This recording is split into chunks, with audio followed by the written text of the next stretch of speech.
Welcome to the Leadership Conversation with me, Dr. Dennis V. Burke.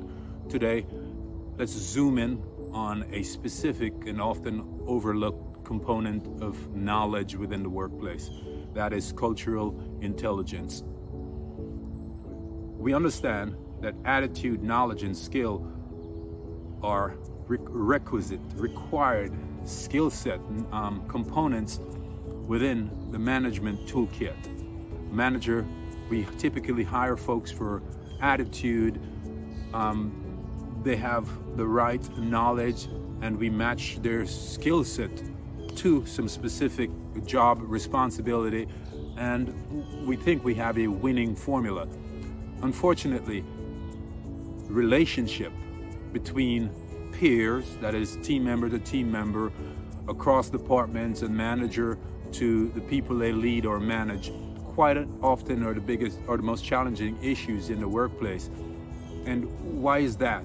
That's because relationship hinges on two important values: respect and trust. People need to feel significant and relevant. And how do we do that?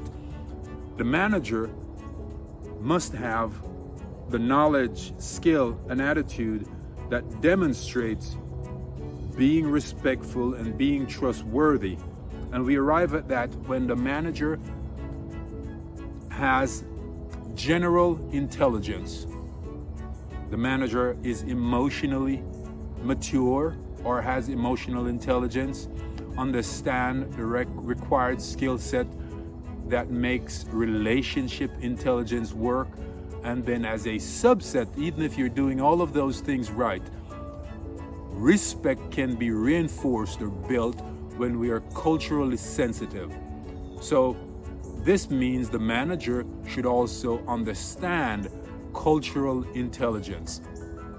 Now, cultural intelligence doesn't mean cross-culturally, as in someone necessarily from another country. Right, that's a part of it, but we must recognize, just as the trees in the background are different, the people within our community are different. We have a general culture, a general or dominant culture, and then we have subsets within our cultures. Some of these subsets are regional specific, they're neighborhood specific, they might be ethnic, gender, or religion.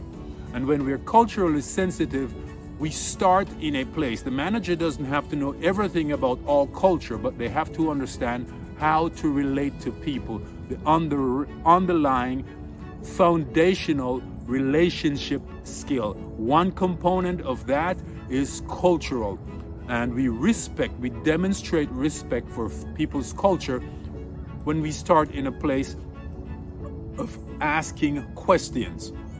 Instead of simply throwing directions at people, we listen, we ask questions, we listen to the responses, and you don't have to have a toolkit full of questions. It's simple.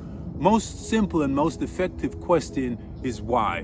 Why do you think that? Why did you do that? What are you thinking? What would you like to do? What do you think is the best approach? And you listen. Now you listen with empathy.